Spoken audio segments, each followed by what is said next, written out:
Good morning, good afternoon, and good evening, everyone, and welcome. I will wait a few minutes for everybody to join. We have many coming in. It's great to have you all here.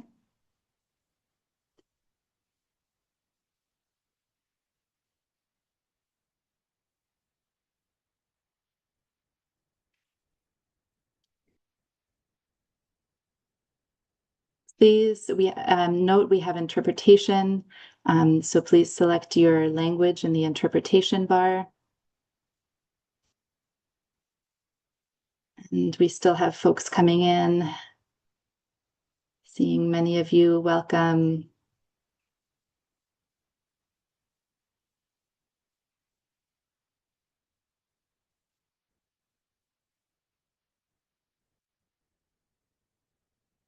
Right, we'll get started again.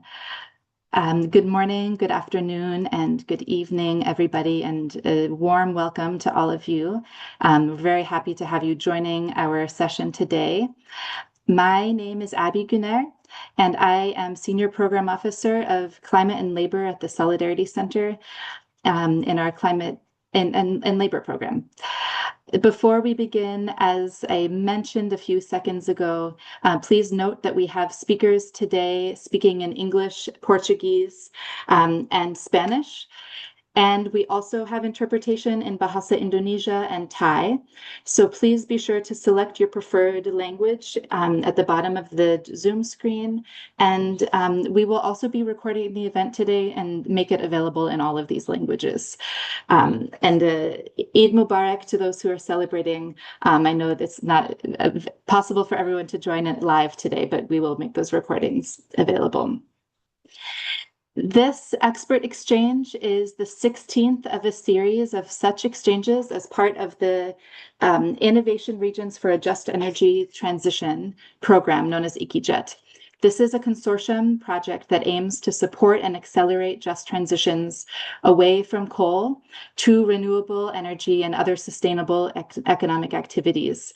The program has interregional activities such as this one, in addition to policy dialogues, a knowledge hub, networks involving partners in Colombia, Chile, Mongolia, South Africa, Indonesia, Thailand, and Vietnam, as well as specific country components in Indonesia and Colombia. So this is a diverse consortium that works together as part of this project, all working towards a just energy transition. You can see listed on the screen the other organizations who are involved. And as part of this project, the Solidarity Center implements labor programming. And I will say a special greeting to our trade union colleagues who are part of the virtual Just Transition community of practice, who are part of this project as well.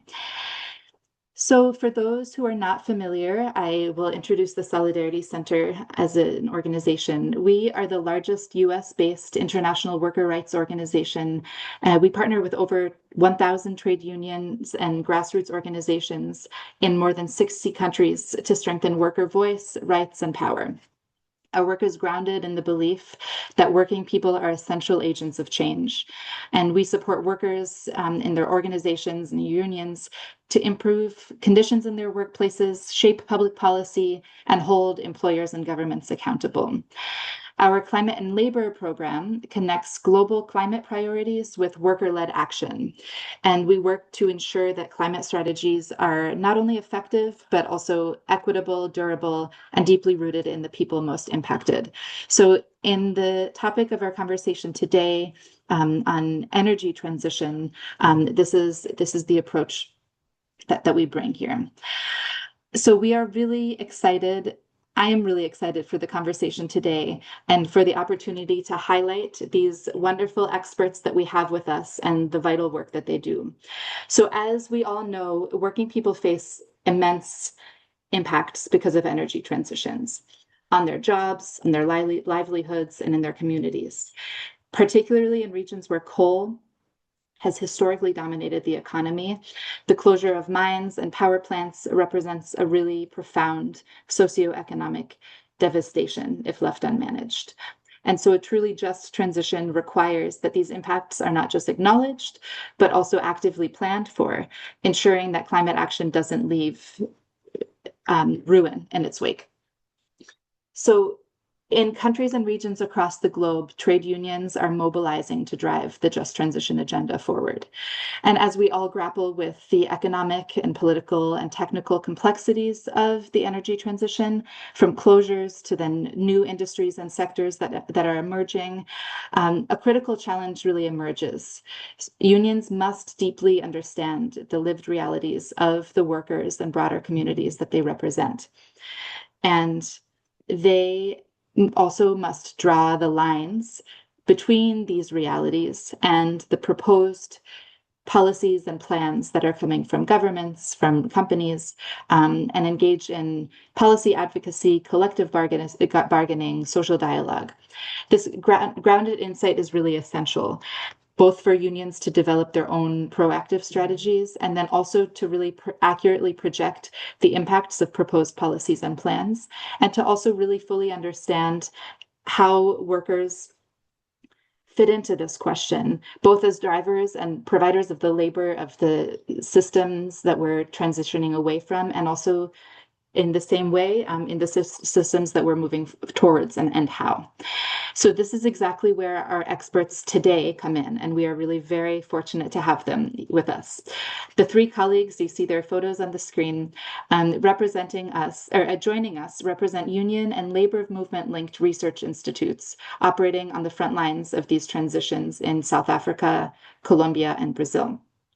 They are labor leaders, economists, and policy experts embedded within institutions that serve trade unions and work closely with trade unions in sectors deeply impacted by energy transitions, and specifically for the conversation today, coal. Their work is uniquely participatory. They engage directly with the shop floor, meaning workers themselves meaning that workers themselves are directly informing their analyses and their conclusions. And then in turn, the rigorous research that they do is then informing and helping to shape the strategies and collective bargaining positions and policy advocacy that unions bring to the table through social dialogue, collective bargaining, and advocacy. So for those of you who are joining us today who may be less familiar with the labor movement, I really hope that this conversation opens up a new understanding of the deep wealth of technical and social expertise that unions hold, the work that they do to bridge policies with lived and human realities, and recognizing that it's not a luxury to have it, it's actually a requirement and a core piece of what a successful just transition process is. And then for those of you joining us from the labor movement, I really hope that you find useful approaches and methodologies and insights that you can adapt or build toward in your own sectoral or geographical contexts. So then, before I move to hearing from our panelists, I just want to give a quick roadmap of the time that we have today. So we'll spend the first hour or so hearing presentations and facilitating a conversation with our experts. And then we will open up the floor for your questions before then closing out at the 90-minute mark. The question and answer box is open. And so please feel free to drop any questions that you have that come up during presentations in there. And then we will get to those in hopefully what is a very interactive and interesting question and answer session towards the end. So finally, without further ado, I am very pleased to introduce our panelists. We are joined today by Sininkwankla Sithole, a researcher at the Sam Tambani Research Institute in South Africa, tracking the evolving landscape of coal decommissioning, renewable energy integration, and the socioeconomic impacts of transition on workers and their communities. The core focus of Sininkwankla's research is to engage in the empowerment of workers to enable them to meaningfully participate in just transition discourse, grounding national frameworks in the lived realities of Mpumalanga's coal belt. We also have Igor Diaz, the leader of Sintercarbon, the union of coal workers in Colombia, leader for over 30 years, himself a worker in the coal mining industry for over 40 years, and now director of CIPAME, which is the Center for Innovation and Research for the Just Development of Colombia's mining and energy sector. Igor is focused on just transition processes for workers and communities within the influence of coal mining extraction operations areas. And finally, we have Nelson Karam, an economist in Brazil and specialist in transition processes, working as a union advisor since 1986, former director of the DIESE School of Labor Sciences, and currently coordinating studies and research on labor and the environment at DIESE, the Inter-Union Department of Statistics and Socioeconomic Studies in Brazil. Welcome all to the panelists. So happy that you all are here, and we have I think, a very valuable discussion coming up. So first, and we can turn off the slides and then we can just see the faces of our speakers. So within the first round of interventions, Sinan Plankla, Nelson, Igor, can you please share with our attendees the story of coal and energy transition in your country from the perspective of workers and labor? What research and how has supported workers to fight for just transition? And as you tell, I hope you can also explain for the audience who may not be familiar with union research or with the work of your own organization. Also for folks from the labor movement attending to and developing their own approaches. Two things. One, how worker-centered methodology fundamentally changes the research that you do, how it arrives and results and fills in gaps that are missed by other experts. And then also please do describe the institution that you work within, and how the institutions that you work within represent the strategic bridging between lived realities of workers and then also the policy spaces. We're opening now to you to hear about this broader story. So first, let's go with, we'll hear from Sinan Klankla, and then Igor, and then Nelson. Please go ahead, sister. Well, we went ladies first. Hello, everyone. It's good afternoon here, but good morning to some of you. Good day at whatever time of day it is. My name is Usnenhlanhla Sithole. I'm a researcher at the Sam Dambani Research Institute. We are a research institute that was formed by the National Union of Mine Workers. It was also funded by the Mine Workers Investment Trust. And even though I focus solely on just energy transitions, our research spans across the various labor issues that we face: precarious work, mines going under care and maintenance, wage negotiations, all those various labor issues, critical minerals, that you can possibly find within the organized labor space. What I've done is I shared with Abby link to our website where you can see some of the work that we have done. Now, Abby said I have a little bit of time to speak about, the story of coal energy transition in South Africa and how research has maybe supported workers' fight towards a just energy transition. So for most of you, you may know that South Africa's transition is one of the most closely watched transitions in the world, partly because it's also meant to serve as a blueprint for other countries that are developing or that are transitioning, especially within a developing country context. So one of the first instances of decommissioning was in 2022, where the idea was, Komati Power Station was decommissioned, and it was hoped that if it was done right, it would serve as a blueprint of how to decommission the other power stations that are there. What Komati has done is it has served as a blueprint, but as a blueprint of how not to transition, because it has gone against all the requirements of a just transition. The transition thus far has not been inclusive. It has not been equitable, nor has it been fair. So it has left people behind. And so before I take you through a brief timeline of how we even got to that stage where 4 years later, we still don't see any tangible solutions for affected workers and communities, I'm just going to give you a scale of South Africa's coal. South Africa gets roughly 75% of its electricity from coal, with about 12 coal-fired power stations in the Mpumalanga province, which makes it one of the most concentrated, right, clusters of coal generation anywhere else in the world. So you can imagine the majority of livelihoods in this one particular region that is derived from coal generation activities as well as its ancillary industries. You have thousands of workers here who are employed, and they have varying skills. But what our research does is it looks beyond just the workers, even though we are the research arm of a trade union. We also recognize that there are informal workers. They are part of that invisible economy that you don't see. The lady who sells fat cakes, to the people walking into the power station, the small shopkeeper whose only customers are the power station workers. And so when you decide to decommission all of that, that is the other part of the invisible economy that you impact. And those are the people we also consider as part of deserving, better livelihoods in here.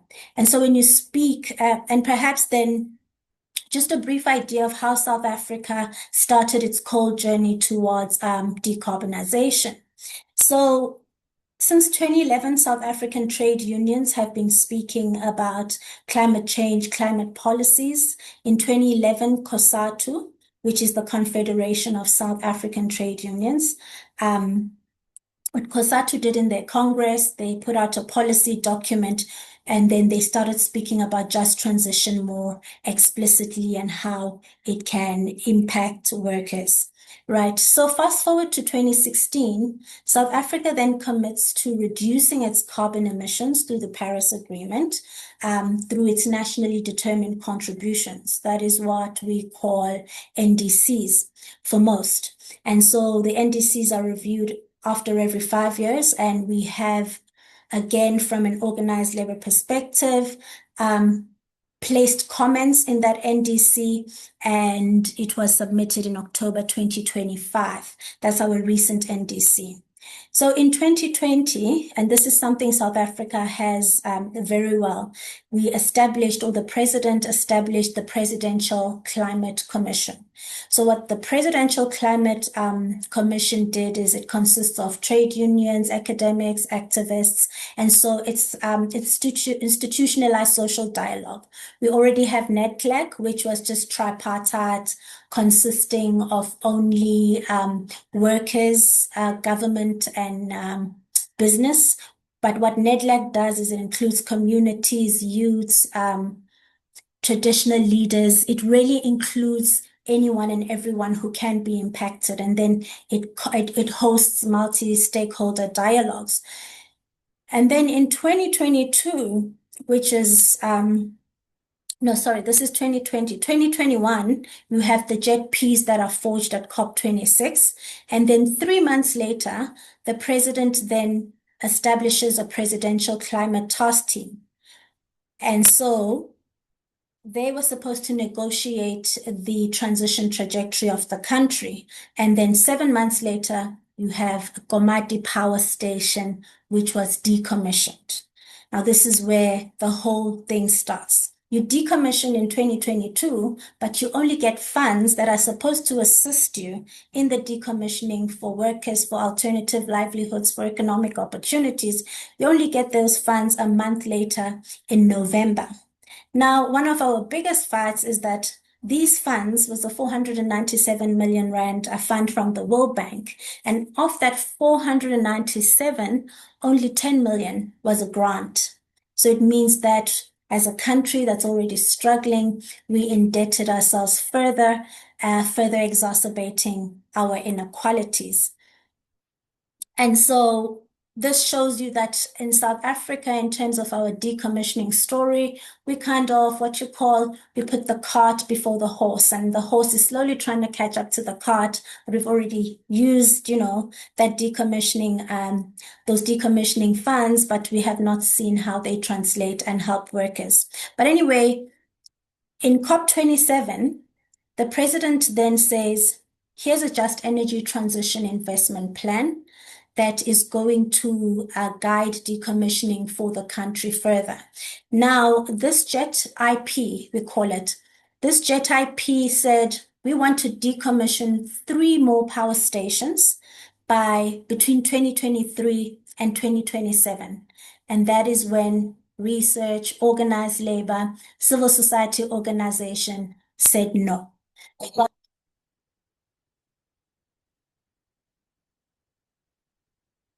They got together, and what then happened is we COSATU called on its trade unions, and on behalf of NUM, SATRI presented also an opinion on this very fast-paced decommission trajectory without any plans for livelihoods and affected communities, and we gave comments. So what we did from a research point is we were able to objectively inform, the decisions made in policy. Do these decisions support us? Because not all policies that are put there are pro everyone. Some come from a particular interest group and they support whoever they support. So we noted that there was no social dialogue in the drafting of this policy. It was just presented as a complete document at COP. That was problematic. We also saw how, because of the lack of social dialogue, the plan itself heavily favored private capital as well as multinational corporations, and it neglected completely the needs of workers and communities. So what we were able to assert that the just transition is a historical labor demand, and that the fundamental transition we want to see in the energy sector should be one that ensures sustainable livelihoods, decent work, and a safe environment. So our submission was one with amongst other stakeholders, and what that submission did was it ensured that we started to then have the conversations, to start engaging in social dialogue. So between that proposed period of 2023 and 2027, no decommissioning will be taking place through that organized labor intervention with its research arms, with civil society organizations. But I also want to state that we were also facing an energy security crisis. For those who might know, South Africa had, a big issue with load shedding. So it just didn't make sense, the pace of you wanting to decommission 3 power stations, yet you have load shedding every other day. But what also didn't make sense was that there is no plan in terms of economic diversification. We don't see the sustainable industrial policies that are going to ensure that livelihoods won't be impacted if we speak of a just transition that leaves no one behind. So in our research also, we've managed to go on the ground in Mpumalanga, where we've been able to document the lived reality, where we have a research report titled The Role of Government in Energy Transitions, where we look specifically at the case of Komati. And from this research, we learned that, there was more of an external top-down process, where decisions were made in boardrooms, in different towns, and then they were imposed on communities who have to suffer the consequences. And another critical finding was that only 10% of the climate funding reaches the municipalities who have to carry out the socio-economic activities, who must deliver the local economic development, who must develop the infrastructure. We found that most of this money from that is meant for just transitions at this point is mainly going to service consultants. And so it also gave us an opportunity to also start crafting policy proposals on behalf of workers and communities to show that social dialogue, must not come with impositions, but it must have all actors to have a seat at the table. We also have another report where we looked at just energy transition and sustainable industrial policy, where we also sought out organized labor's experiences, perceptions, and recommendations. And so the difference here is that with policy, you get to look at the documents, you get to see the spreadsheets, you get to see the models, and sometimes they make sense. And I think policy is also very, very important. However, even more important is, going to sit under a tree with a community and discuss what are the real issues affecting them, and then finding ways to sort of merge, policy debates as well as the lived reality to formulate more meaningful policies that you won't get out of just, looking at analyzing the data from a desktop point or spreadsheets. And so we got our worker perspectives on what kind of economic diversification they think could come out of renewable energy industries. And some of them was to say, maybe governments should provide preferential financing only to local companies, so that we can take advantage of these new sectors, maybe introduce tax rebates and tax incentives to assist manufacturing companies. We also wanted to say maybe introduce local content laws and procurement for developers, with the preference for South African owned and controlled companies if we are going to take advantage of the potential opportunities that come out of renewable energy. And then the other thing as well, the just transition I think we should know by now, or most of us are aware, is an organized labor demand. It started with the US trade unions way back to protect affected workers and livelihoods. And so when our workers finally started grappling with the term, we realized that they are saying in the halls, in their mass meetings, that pantsing a just transition pants, which means we reject the notion of a just transition. So what research then again enabled us to do was to say, no, let us go back to the workers on the shop floor. Let us educate them about what this term is, how it was made for them, and how it will assist them. And so we did notify them that what you are talking about and what you're experiencing and what your neighbors are experiencing is an unjust transition. And that we definitely reject.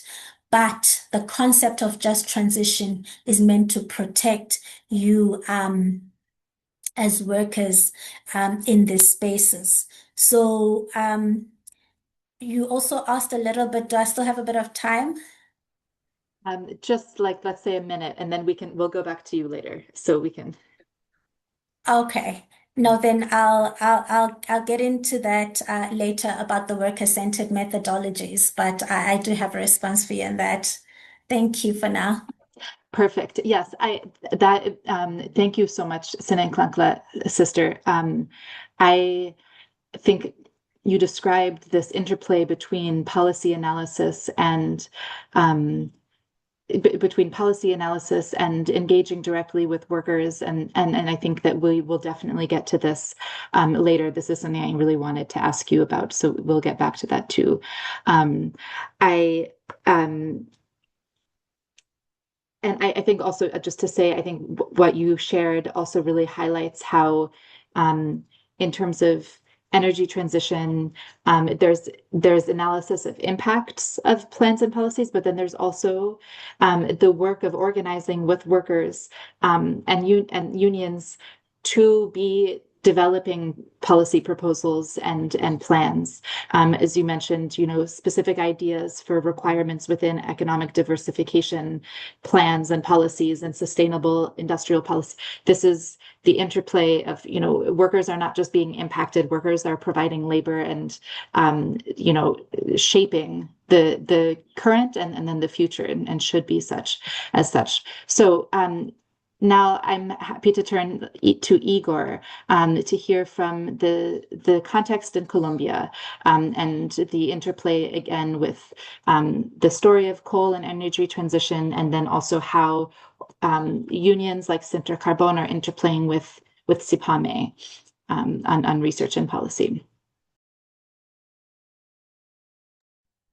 Bueno, buenos días desde Colombia a todos los compañeras y las compañeras. Un saludo muy especial, casi próximo a una nueva elección presidencial y estamos trabajando mucho por lograr que se dé la continuidad a un gobierno progresista en Colombia. Bueno, el tema de la historia del carbón en Colombia pasa por un cambio en un momento de la historia de la política energética del país y donde se le entregan en regiones como Cesar y Guajira, que son regiones del norte del país, eh, el extractivismo de carbón a cielo abierto a empresas multinacionales. Y llega en el Cesar una empresa multinacional norteamericana y a la Guajira llega también una empresa en principio norteamericana que al final cambia y se vende a un consorcio. Era 50% el Estado y 50% la multinacional Exxon. Se vende al Estado a tres empresas multinacionales de carbón: BHP Billington, Extracta y Anglo American. Y hoy, después de un proceso en medio de la pandemia, y voy a explicar un poco eso, porque eso cambia un poco la historia del extractivismo de carbón en nuestra región, es vendido en su 100% a Glencore, que era una de las tres empresas que era subsidiaria de esa empresa en Colombia en tres partes. Eso se da en un momento de que aparece la pandemia en Colombia, en el mundo, perdón, y también en Colombia. Y las empresas multinacionales Glencore en el Cesar decide devolver los títulos mineros al país y decir la situación del carbón, que en ese momento los precios estaban en $40 más o menos, era crítica, y le solicita al gobierno nacional recibir los títulos, despedir a más de 1.200 trabajadores y se da una situación jurídica y política frente al tema, y el gobierno colombiano, que no era este gobierno, el gobierno anterior, que era un gobierno de derecha, decide por argumentos técnicos, jurídicos y hasta económicos no permitir el cierre de la devolución de los títulos y el cierre de las minas. ¿Eso qué obligó?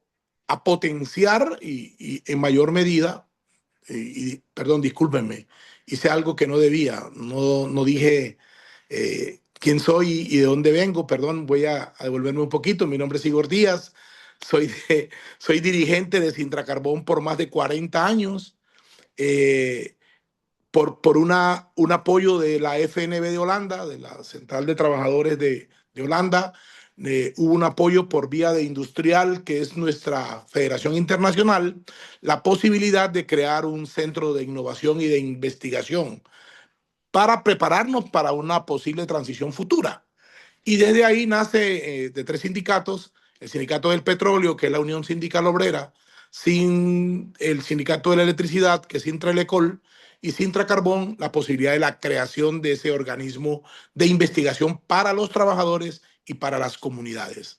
Y del cual hoy yo, además de ser dirigente de Sintracarbón, soy director de esa entidad denominada CIPAME, como bien Avi la presentó en el principio de este espacio. Bueno, retomo la conversación, pues porque a veces el tiempo nos corre mucho. Como hay tantos que decir de esa situación de Colombia, pues traté de iniciar con el enfoque, pues, de carbón y de transición. Al final el gobierno no accede a la devolución de títulos, pero Glencore, que sí era dueña del 100% de esas minas en el Cesar. Como en Colombia hay un tema, no sé si ustedes lo han escuchado alguna vez, que en Colombia las leyes son tantas, pero tan permisibles a veces, y más para cuando hay un capital extranjero.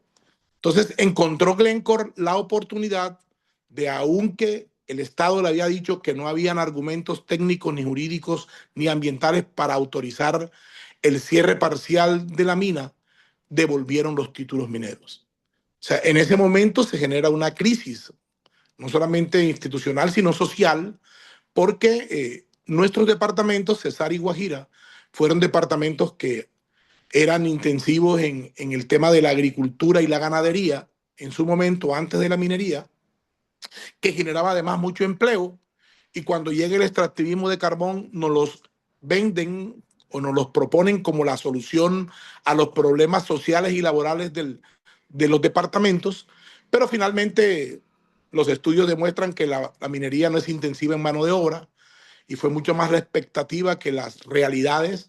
Fueron, y yo lo digo así de esa forma, privilegiados los trabajadores que logramos entrar a tener un empleo digno en la industria del carbón, y muchos quedaron por fuera en la informalidad. Eso lo demuestran las cifras. Hoy en ambos departamentos mineros a cielo abierto, el nivel de desempleo o de informalidad llega a un 65 o casi un 70%. Es mucha la gente que no tiene oportunidades. Y además, con la llegada del carbón se potenció la industria minera carbonífera y se olvidaron de otros sectores productivos. Casi que la única oportunidad que todo el mundo veía era la minería de carbón, y hoy, pues, en el momento que estamos, ya los cambios de mentalidad han venido pasando. Entonces, en ese momento de la crisis que pasó en el Cesar, de que la empresa despidió a muchos trabajadores, más de 1.200, que hoy todavía se mantienen en esa empresa que ya fue cerrada, un grupo de trabajadores que tienen por estabilidad laboral reforzada, tienen algunos problemas de salud, y los fueros sindicales se mantienen en la nómina de la empresa, más la nómina de abogados, que es la que está tratando de hacer el cierre final. Ante eso, nosotros activamos un plan, porque bueno, nosotros creamos IPAME, y pensamos que nuestra visión era prepararnos desde hoy hacia los potenciales cierres, que eran de Cerrejón en el 2034 y de Prodeco en el 2035. Y dijimos, bueno, preparémonos, organicémonos, creemos este centro de información y de innovación para ir teniendo toda la valoración de las potenciales o posibles momentos que surjan casi en el proceso de la finalización de los cierres mineros. Eso se aceleró en la decisión de Glencore de devolver los títulos mineros en el Cesar, justificado en una situación económica.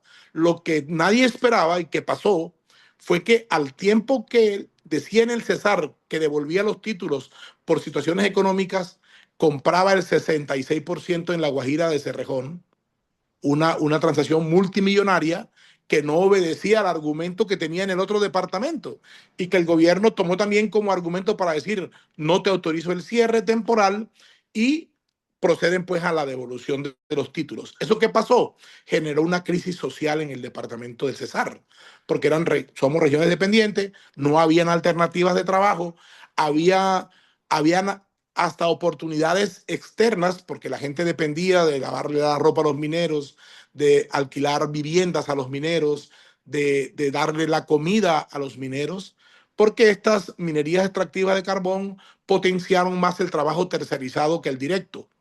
La referencia era que en Cerrejón habían 12.000 trabajadores y eran 7.000 tercerizados y 5.000 directos. Igualmente pasa en Drummond, que es norteamericana, igualmente pasaba en Prodeco, que era de Glencore, con otras 2 minas más. Entonces quedó mucha gente por fuera. Cuando llega este nuevo gobierno trata de transmitir un mensaje, de convertir ese corredor minero que quedó abandonado, que quedó sin oportunidades laborales, lo denominó corredor de vida. Y pues hizo múltiples audiencias públicas con los trabajadores, con las comunidades, tratando de buscar alternativas. Alternativas que hoy, aunque es un gobierno que forzamos los trabajadores, que apoyamos a los trabajadores, todavía hoy esas políticas no encuentran a darle solución a la problemática de los trabajadores. Entonces hago este contexto para decir, CIPAME, ¿qué papel cumple ahí? Entonces CIPAME tocó acelerar el rediseño y empezar a implementar cosas. Afortunadamente, la solidaridad internacional, que es muy importante, tengo que resaltarla, cumplió un papel muy importante. Entonces, a FNB ya no nos enfocamos en que la estructura fuera más fuerte de CIPAME para poder abordar todos los temas difíciles de nuestras regiones, sino que dijimos, tenemos que hacer algo ya. Y algo ya era, empecemos a diseñar una oportunidad que desde la visión de los trabajadores y las comunidades logre permitir un camino diferente al carbón. Entonces diseñamos un piloto para la transición energética. Empezamos a hablar de transición energética casi que obligado por las multinacionales del carbón, más rápido de lo que pensábamos. Y entonces diseñamos tanto para el sector eléctrico, porque en el sector eléctrico en Colombia hay muchas termos de carbón que ya están obsoletas, que tienen 35, 40 años de uso y el futuro inmediato es que puedan salir del mercado. Entonces, eso también deja a trabajadores sin empleo, deja a trabajadores sin oportunidades, el carbón en declive, su producción, su capacidad productiva. Entonces, generamos la oportunidad de que FNB nos apoyara la financiación y la puesta en marcha de 2 pilotos de transición energética, uno en La Jagua, que es donde quedan las minas de Glencore en el Cesar, y una en Santander, termotasajera, para mirar las posibilidades de migración de trabajadores a otras alternativas laborales diferentes.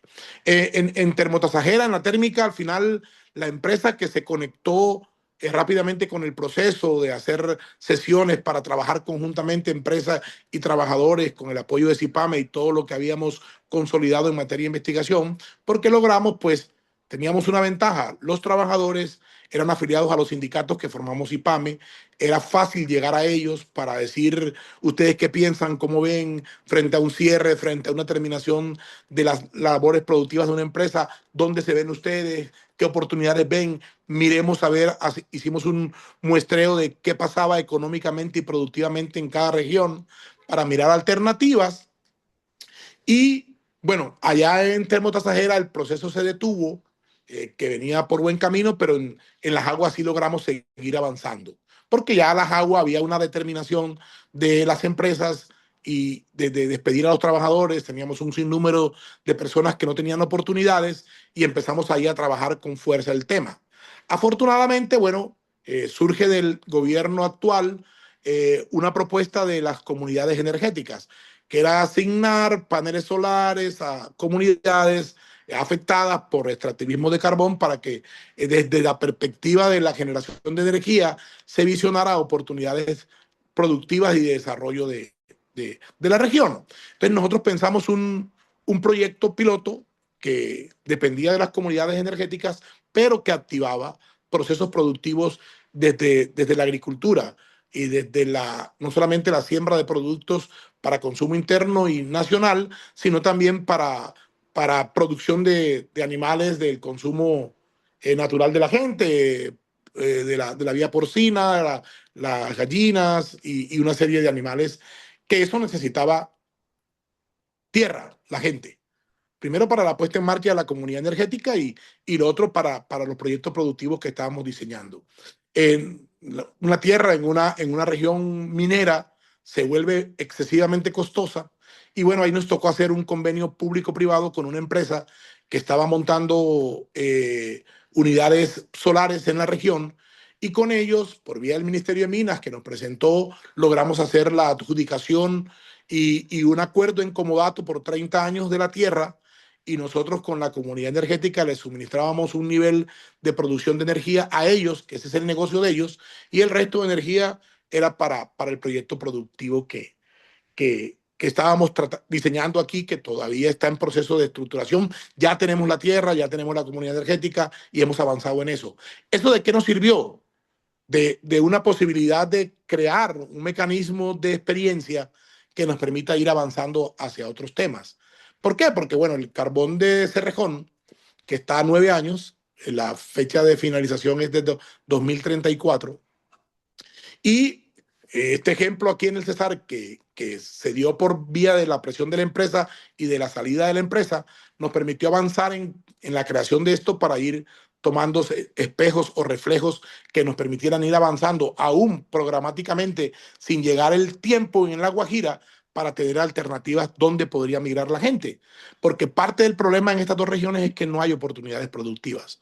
Aquí la gente o es minera o trabaja en los servicios públicos, en las alcaldías, en las gobernaciones, o es maestro, que es un servidor público, y no hay más alternativas. Lo demás es informalidad.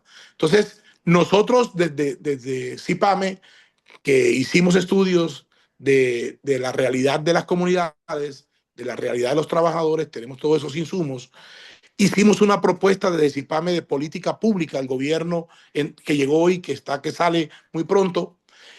En eso hemos diseñado algunas cosas con ellos muy pequeñas, porque la política, si bien es cierto, hay una ley escrita, no es tan clara, termina siendo porque fue diseñada en el gobierno anterior más favorable a las multinacionales que a los trabajadores. Las empresas que ya deberían estar hablando de potenciales cierres de minas para revisar pasivos ambientales, sociales y laborales, no quieren tocar el tema. Significa que están pensando más en una prórroga del contrato con los gobiernos que sentarse a delinear el futuro de las regiones también, ¿no? Porque no podemos toda la vida, porque el carbón sí o sí en algún momento se va a agotar, en el mundo nadie lo va a consumir y hay que buscar alternativas y esa es nuestra apuesta.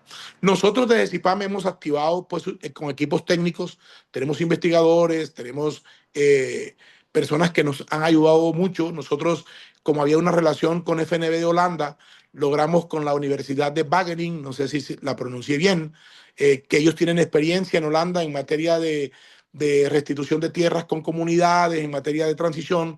Ellos logramos hacer un acuerdo con ellos, vinieron a Colombia, estuvieron en territorio y formamos, pues desde la experiencia holandesa, en la región a mucha gente, la experiencia de transmitir la información y eso nos permitió asentarnos muy bien en la región.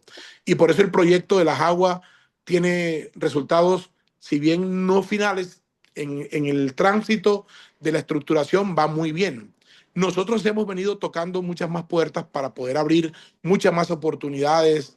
Encontramos la oportunidad de otros proyectos que tienen que ver con creación de productos para la belleza. Aquí hay una propuesta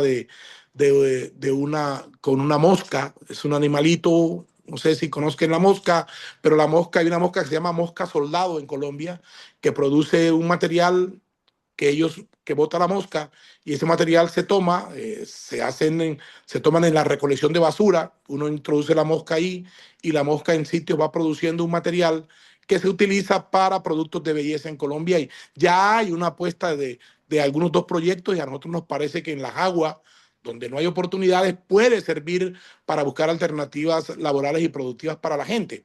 Entonces, estamos en ese tema. Nosotros estamos también alterno a la creación y a la investigación, logrando que discutir con las empresas multinacionales sus planes de cierre, no quieren discutirlo.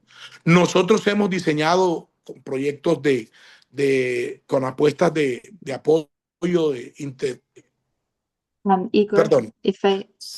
if I may, just so that we can move, maybe I can come back to you to continue later after we hear from Nelson. But I think it's really interesting what you've described. There's some commonalities with, the issues of, there's. Perfecto. Thank Muy you. bien. Thank you.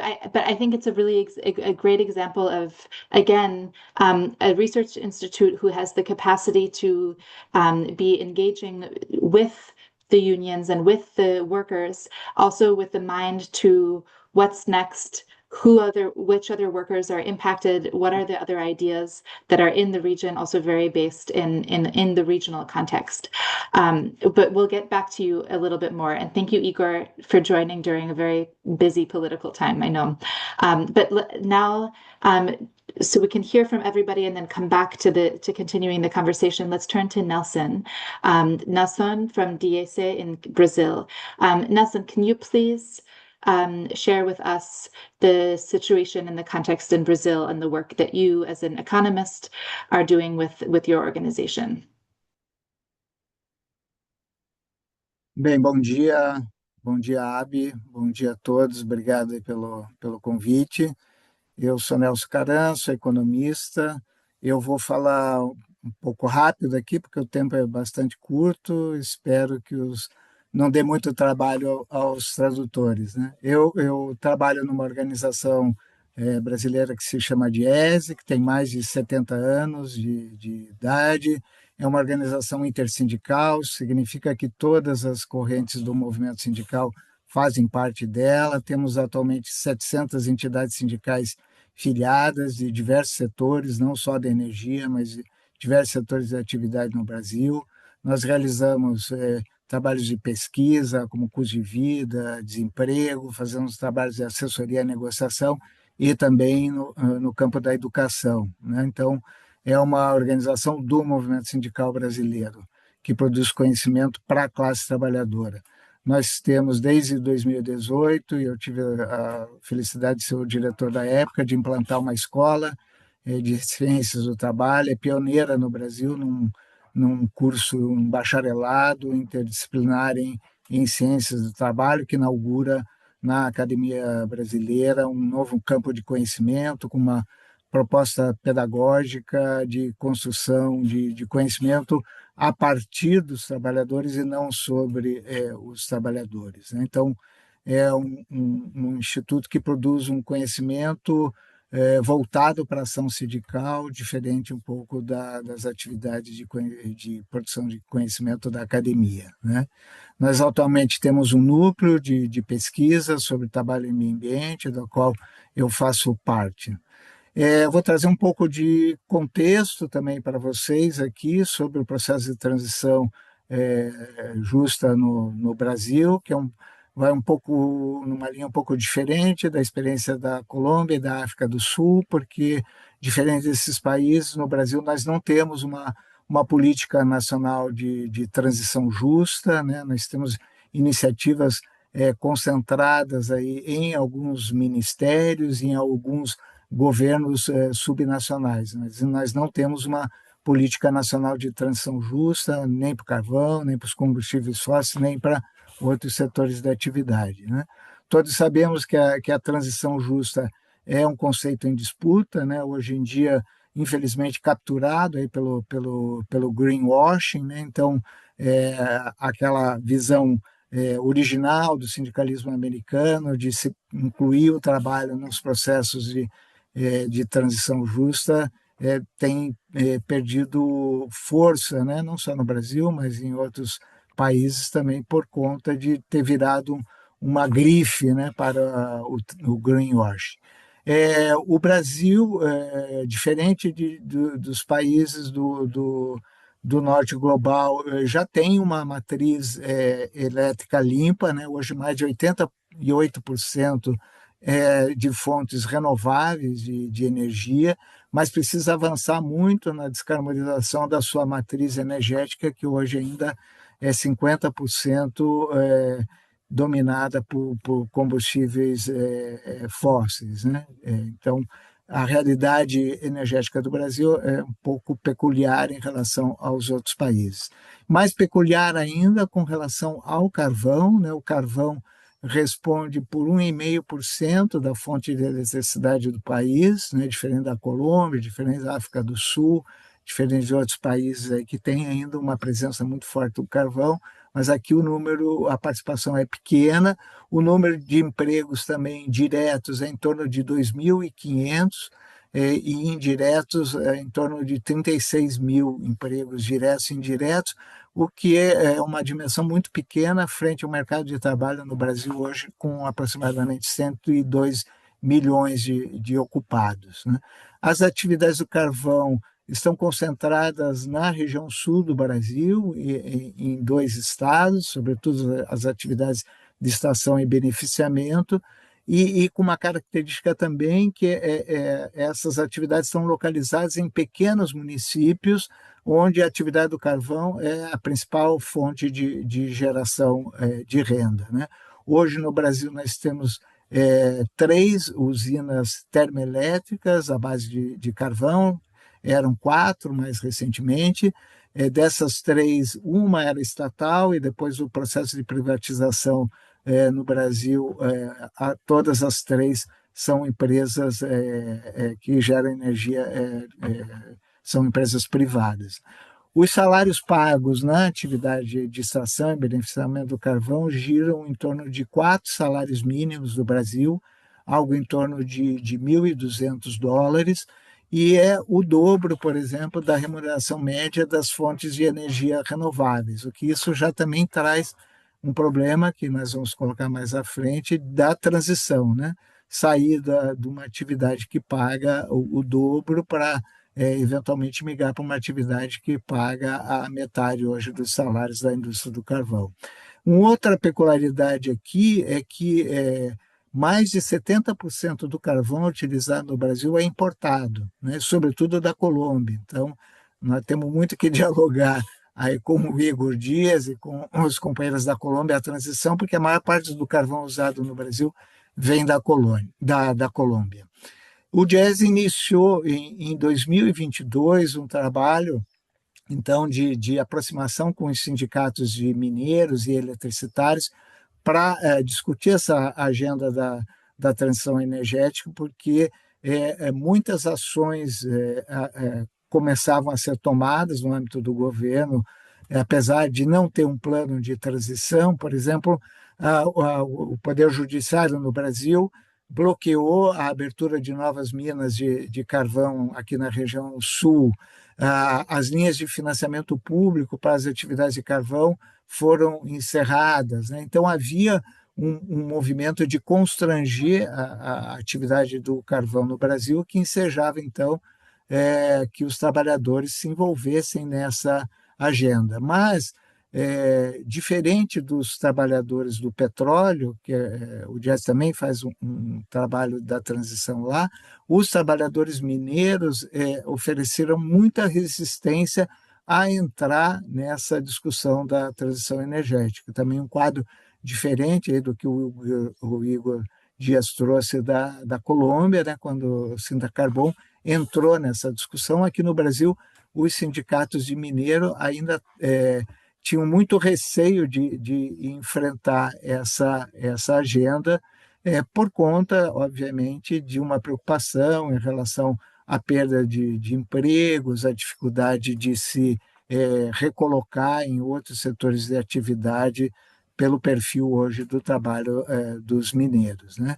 Então, para, vamos dizer, destravar um pouco esse diálogo com os sindicatos e mostrar a importância de os sindicatos estarem discutindo essa agenda, o Diese realizou uma gama muito grande de estudos e pesquisas, muitos deles inéditos no Brasil, trazendo um pouco quem são esses trabalhadores mineiros, aonde estão, quanto ganham, ou quais os impactos do encerramento de todas as atividades de carvão no Brasil. Então, geraria um desemprego na cadeia toda em torno de 36 mil trabalhadores, queda na arrecadação, queda na economia desses municípios, né? Então, fizemos uma série de estudos um pouco para tentar aproximar essa agenda aí dos sindicatos.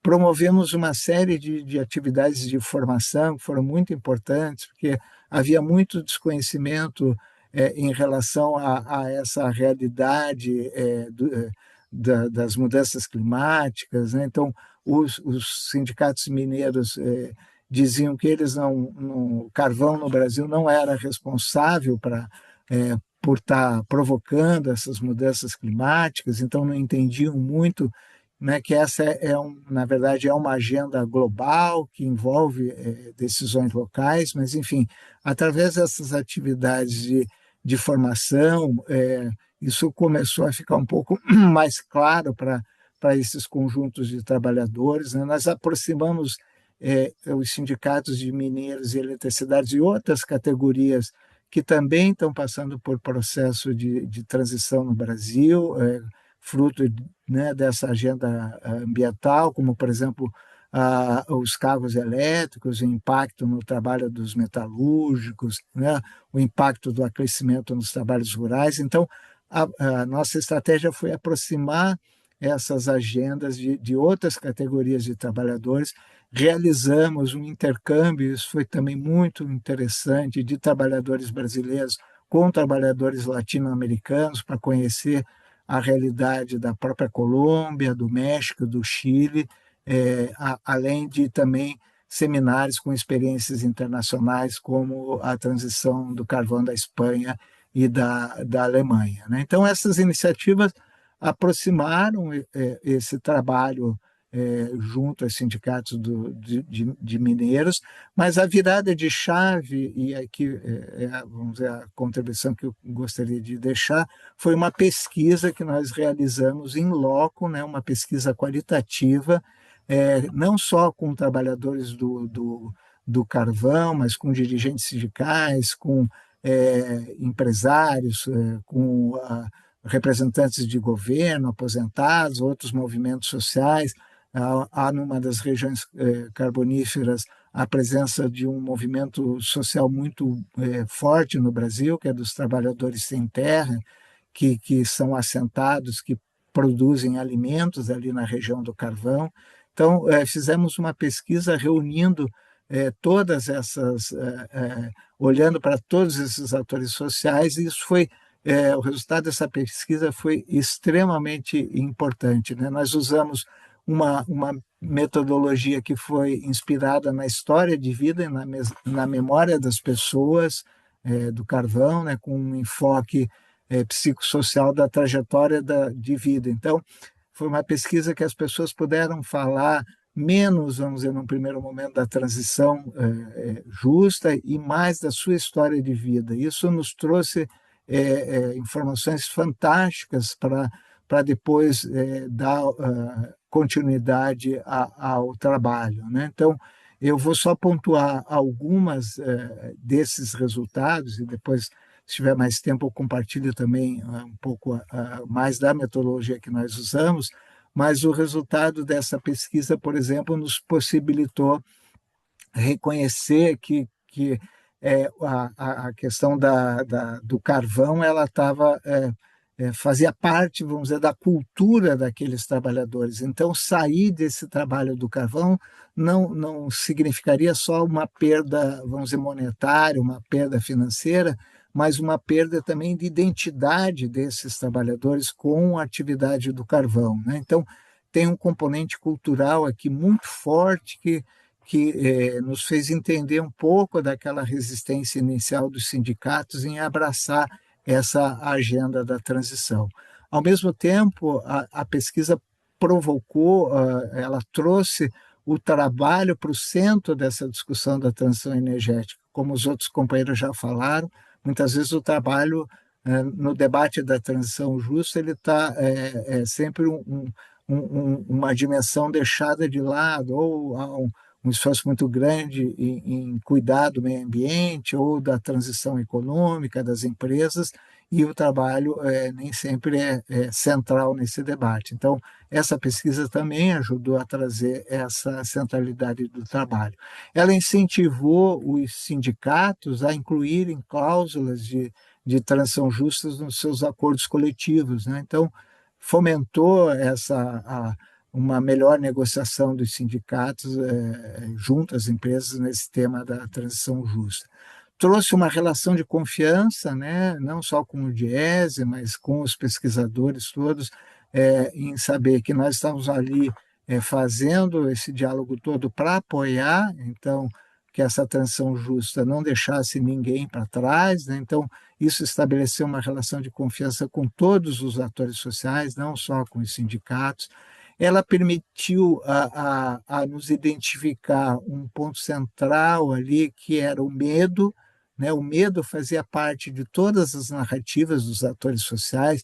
Então, os trabalhadores tinham medo de perder o emprego, as empresas tinham medo de perder os seus negócios, o poder público, o medo de perder a arrecadação, os assentados do movimento de sem terra tinham medo de perder as suas terras. Então, o medo meio que transpareceu nessa pesquisa como um grande, vamos dizer, catalisador, um grande aglutinador ali das visões desses diferentes atores sociais. E o mais interessante é que esse medo, esse receio dessa transição, desse fim das atividades do carvão, ele interditava o diálogo entre os atores. Então, os atores não se conversavam por conta desse medo coletivo, né? E a partir do momento em que essa pesquisa se estabeleceu, esses canais de diálogo eles se abriram, né? Então, por exemplo, o poder público pela primeira vez visitou uma cooperativa dos assentados, né, dos trabalhadores sem terra, né, fruto de todo esse movimento. Esse canal de diálogo abriu vozes às mulheres, né, que, por exemplo, não têm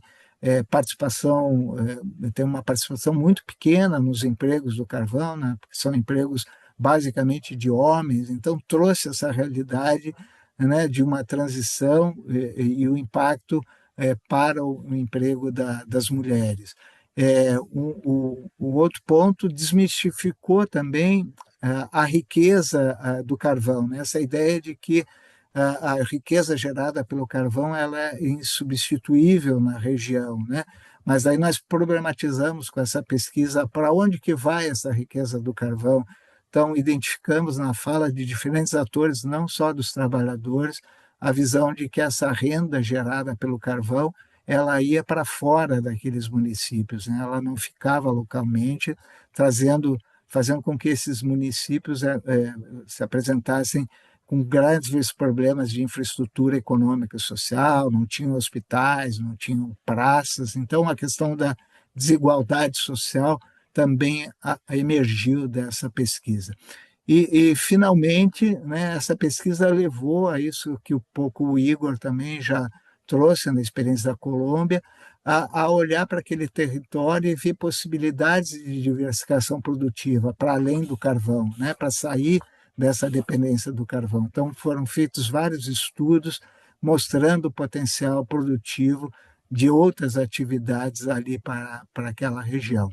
E abriu também um espaço grande de diálogo dessa agenda na imprensa, tanto na imprensa nacional como internacional, trazendo, então, a visão dos trabalhadores sobre o processo de transição justa.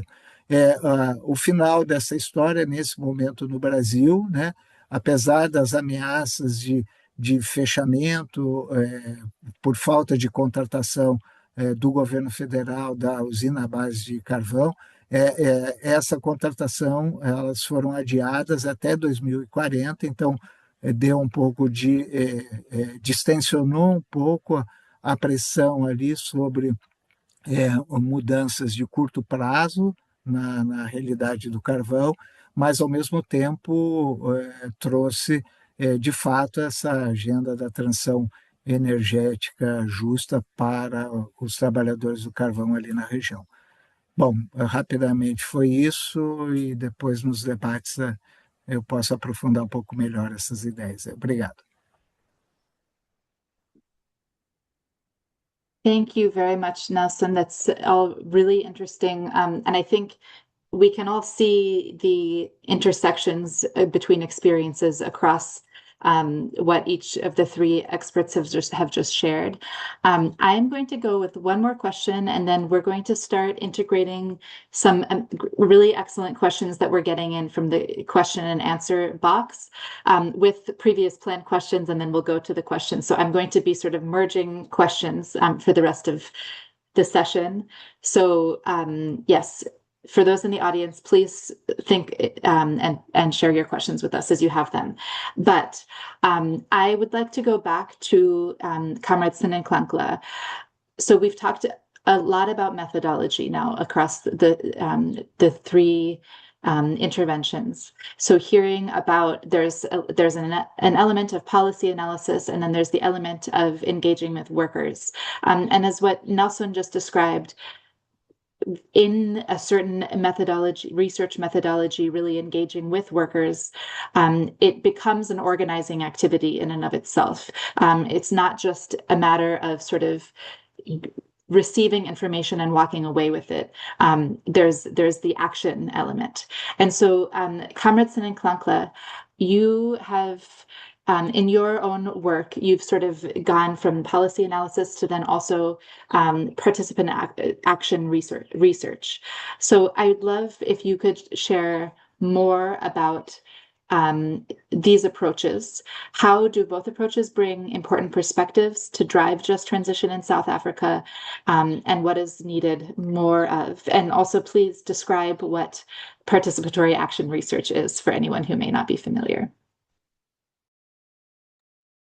Okay, thank you very much for that question, Comrade Abby. So just very briefly, like for the first, say, few years of my research, not few years, maybe for the first year, I was a policy person reading documents. You analyze frameworks, you compare your climate policies in your country and what that means for workers. So it was very wonderful. I could tell you what the policy says, I could tell you what the gaps are, and I could tell you what needed to change. But until you go on the ground, and get what it feels like to sit in a community and hear a worker tell you that after losing my job, I'm only getting a stipend of only 1,800 Rand when I used to get maybe 20,000 Rand, for an example. Those kinds of questions then change how you bridge the gap between, what's on paper in the policy analysis and the lived reality on the ground. So I want to be very clear. I think policy is quite important because it gives us architecture, it gives us frameworks, it gives us commitments. We are able to compare and all those things. It also holds, governments accountable. So without policy, you're fighting in the dark, really, right? So you're able to go back and say, excuse me, government, you signed this policy and you said these would be the potential outcomes, and you didn't get that. But what policy also misses, right? Sorry about that. And my notes. What participatory action research rather brings that policy analysis cannot is that, first of all, it centers people who are living in the transition. And I think that's very important. It does not treat workers and people just as subjects where you just need to study them and get and extract information from them. But it also helps you sort of design the questions with them. It also helps interpret or how you interpret some of your findings. And then it also, participatory action is when you get workers to also be there and you speak with them. It also helps you to capture some of, what is invisible in policy, right? Policy does not see the informal worker that's on the street selling outside a power station, but what participatory, what research does that. It also does not see the woman who has to take on the extra burden of, say, care work when their partner has lost livelihood because the power station has shut down. So I could say that participatory action research actually moves people because you're there, you are listening to their lived reality, simplistic as it may be, right? But then what you do as a researcher, you then take that, you craft it in such a way that it is suitable for whichever audience you want to sort of migrate that to. If you're now writing for a high-level policy document, you can take those what some people may consider simplistic exchanges and draft them into the kinds of policy proposals that you hope will change the fate and trajectory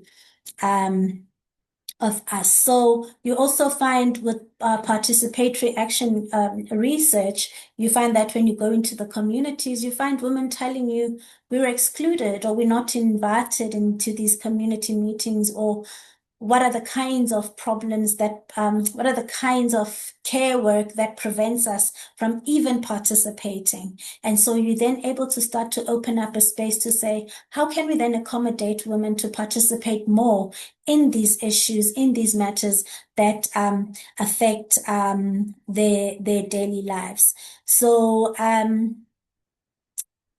I think policy analysis without participatory action research is basically just blind to lived reality. But I think both are very important. You need the policy to hold your governments accountable. You need whatever you get from participatory action research to be able to contribute it into the broader and bigger policies, because you've managed to capture somewhat of a simplistic voice and formalize it so that even those who are invisible to the policy analyst who just looks at models and puts things on a spreadsheet is able to say, actually, we're missing a certain element of, people are not just numbers, if I could put it that way. People are more than just numbers or figures in a graph.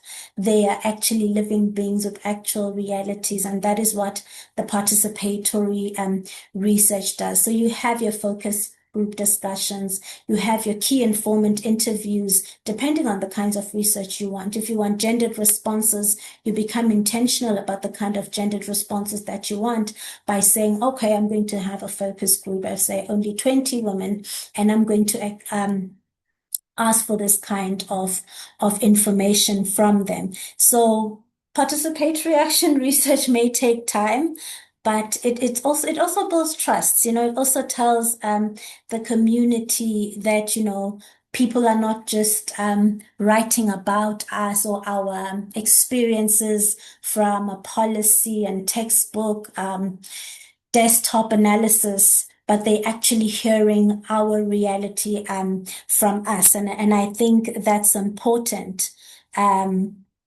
So we need to demand that the lived reality actually counts as evidence as well. Thank you. I think that this is really it also, specifically working that as you all are in union, like labor aligned research institutes. Igor mentioned, for example, having even access to workers who are members of the unions. This was like a one start where you there's an element of trust that is already there, or access that is already there as you're developing the participatory action research, or sort of trust building and then building into research. But you all also mentioned workers who are not represented by unions, who are workers working in the informal economy, or workers who are working in sectors that will be indirectly impacted by transitions. And so we have one question here also specifically about informal economy workers and recommendations regarding social dialogue, for example, so that informal workers can be part of social dialogue practices. But really, okay, two questions. I'm trying to, get at many things. So we also have a question about the importance of having strong unions to influence these processes. We have a sort of observation from someone in the audience that seemingly the strong union, or even the presence of a research institute such as SATRI or CIPAME really changed the trajectory of these processes. So I'll go first to Igor as coming as a union leader as well. The question about strong unions and how that influences just transition processes, but then also about how research and how unions are including the broader working class, even those beyond those who are members of the sectoral union, for example, and how you're approaching that. So we'll go to Igor and then open up for comments from the others. And looking at the time, we may just have to end there, but there's other questions too. So go ahead, Igor, please. Gracias, Abby, nuevamente. Bueno, nosotros hemos venido haciendo, para hacerlo más concreto, muchos temas en muchos sectores. Olvidé decir que en la propuesta de política pública creada por CIPAME, sí o sí, y lo podemos compartir, hay un componente muy importante de género. La mujer como miembro de la sociedad que ha sido excluida de la minería de carbón, porque es una minería extractivista solo para hombres, diseñada para hombres. Pero bueno, la mujer se sintió, aunque en los últimos años ha habido inclusión de mujeres en la producción minera, que nunca hubo oportunidades para ella.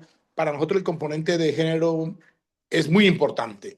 Lo segundo es mirar los sectores. Nosotros tenemos yo tengo que decir, un pliego único marco sectorial del carbón, 3 sindicatos del carbón. Nos sentamos, éramos 5, 2 por asuntos políticos no están hoy, pero hemos planteado y presentado un pliego único marco sectorial al gobierno y a las empresas multinacionales del carbón. Tiene 35 puntos, pero están no solamente los componentes obreros o laborales, sino también de los ex trabajadores que salieron de la minería y que hoy están en suspensiones o no en suspensión, sino en su pensión por vejez o por salud y que han sido olvidados por el sistema de seguridad social en Colombia, pero también miembros de la comunidad. Yo puedo decir que en este momento nosotros, ex trabajadores del carbón, despedidos y miembros de la comunidad, tenemos a 400 personas que mediante un acuerdo con el gobierno y el Ministerio de Minas, hoy son técnicos en energía fotovoltaica. Y estamos no solamente formándolos, sino conectando con empresas privadas y con el ministerio la oportunidad de algunas funciones laborales. Como en La Guajira y en el Cesar no hay empresas donde puedan laborar los trabajadores y las comunidades, lo que hemos hecho es componentes de formación de empresas creadas por los trabajadores desde la asociatividad, ya sean cooperativas o asociaciones, hemos creado empresas y hemos hecho convenios con empresas que producen paneles solares y que tienen la oportunidad de generar proyectos que le den prioridad a esos ex trabajadores, que el sindicato sirva como mediador entre la empresa privada y el gobierno con esos ex trabajadores y poder desarrollar proyectos. Primero, visionando un mercado en los trabajadores activos que pueden comprar el proyecto de energía solar. Por poner un ejemplo, yo en mi casa ya tengo mi proceso solar. Hoy dependo casi que el 80% de energía solar en mi vivienda. No dependo del sistema de energía de Colombia. Y así estamos tratando de promulgarlo en todos los trabajadores activos que puedan permitir, con la propuesta que tenemos, ayudar a los ex trabajadores que no tuvieron más nunca oportunidad laboral y pueden conseguirla por ahí. Pero además, toda la actividad productiva puede migrar hacia paneles solares y ahí hay oportunidades, pero también los proyectos del gobierno de energía solar le estamos diciendo, hagamos un convenio para que todo contratista que reciba un proyecto contrate a los ex trabajadores de la minería de carbón que hoy están formados en energía fotovoltaica. Entonces tenemos varias líneas, comunidades, trabajadores, con una influencia. Tenemos muchas mujeres que son técnicas en energía fotovoltaica, porque a veces decimos tenemos técnicos, pero en el grupo hay muchas mujeres de las comunidades y ex trabajadoras que están hoy siendo partícipes de estos procesos. Nosotros el pliego ya hemos hecho 4 o 5 reuniones con las 3 empresas del carbón, con Cerrejón, con Drummond, con CNR y el Ministerio de Minas, de Trabajo y de Agricultura, porque hemos vinculado a 5 ministerios: Minas, Trabajo, Agricultura y Comercio, para poder también diseñar una política de reindustrialización de nuestro territorio. Bueno, no de industrialización, porque nuestro territorio, la única industria que ha tenido es la industria del carbón. Entonces, en esa perspectiva estamos trabajando. Esos son los sectores que tenemos identificados, tenemos documentos que prueban cómo podemos desarrollar proyectos y estamos trabajando en esa vía, Avi. No sé si pude responder tu pregunta. Thank you. Yes, thanks, Igor. Nelson or Siniklankla, if you have any comments about the question of the strength of unions and the integration of workers beyond union membership into research and advocacy, I'll open there. Otherwise, we can turn to another set of questions. Acho que vamos ouvir as demais perguntas. Nós estamos com o tempo curto, né? Acho que é importante a gente dar ouvido aí a quem está participando, porque a minha intervenção vai ser muito parecida aí com a do Igor. Então, eu abro mão do meu tempo aí para ouvir as pessoas. Okay, sounds good. So another set of questions that we got is related to job alternatives in coal regions. So Igor just mentioned a bit about matching with solar companies in the region, for example. But then, Nelson also mentioned earlier, and it's the case in many places where like the pay in renewable energy jobs maybe half of what's in coal, for example. So there are issues there. But the broader issue of than spatial mismatch, where the opportunities for industrialization or industrial development within a region may not viable to the same degree where there's other industrialization and opportunities elsewhere, and how basically what the questions like what approaches do exist and are implemented to promote new jobs in new industries within the region versus having to grapple with that spatial question. Sineklankle, please go ahead. Okay, thank you. I thought that was quite a very good question because, place-based industrial diversification is not always straightforward, though I would pretty much assume it would be quite the ideal, but that's not how quite it works.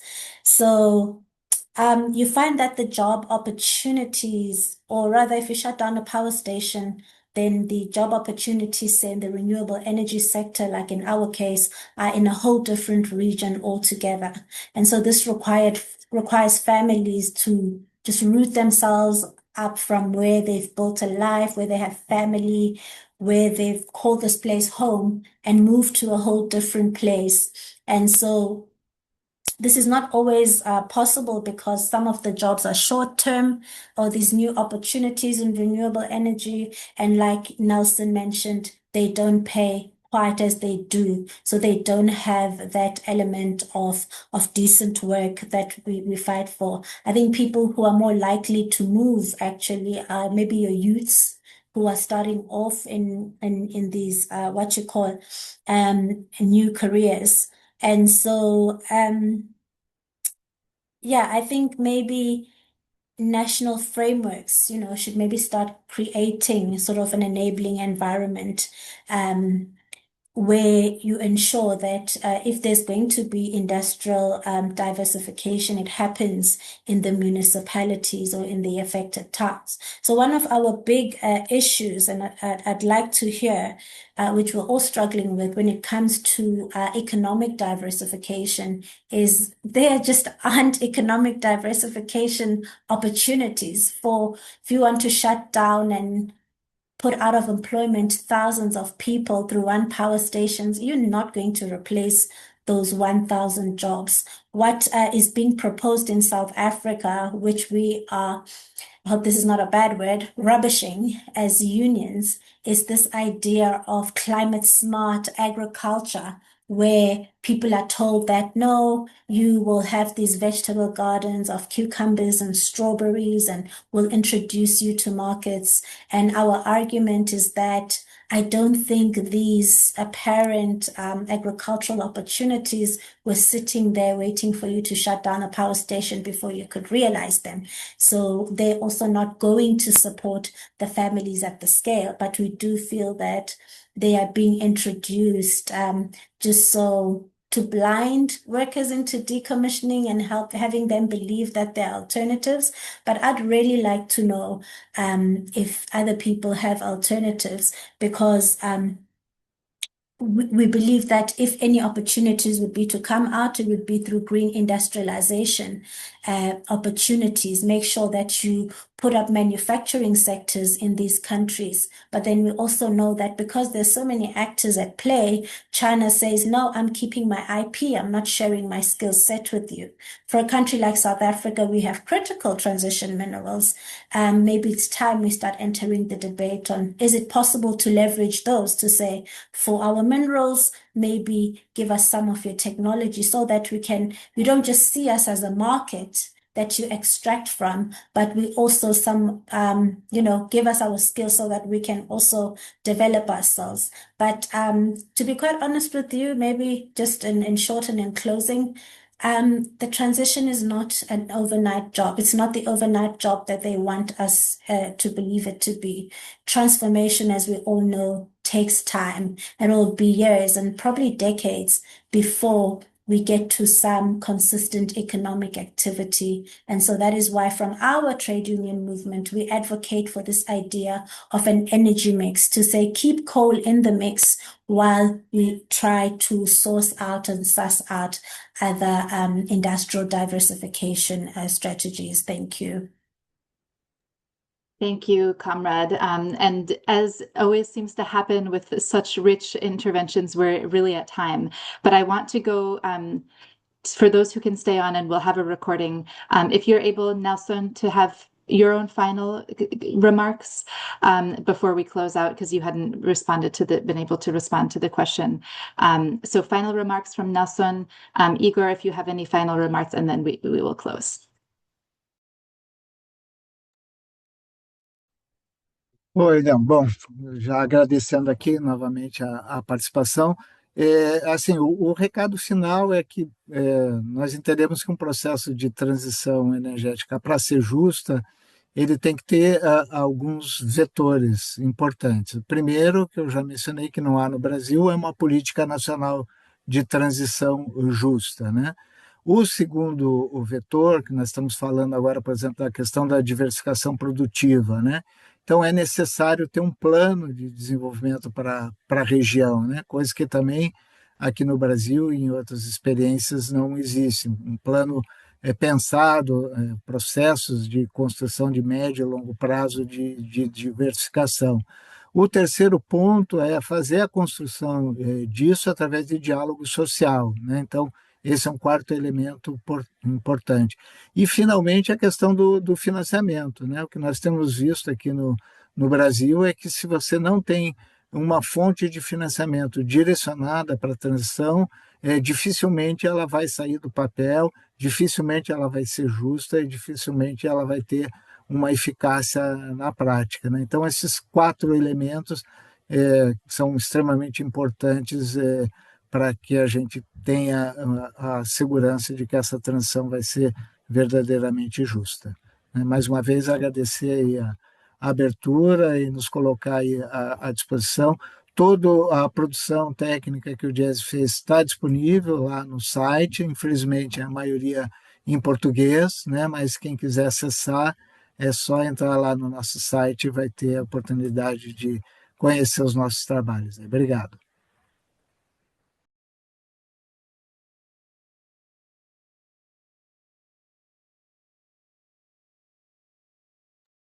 Thank you, Nelson. And Igor, final words from you.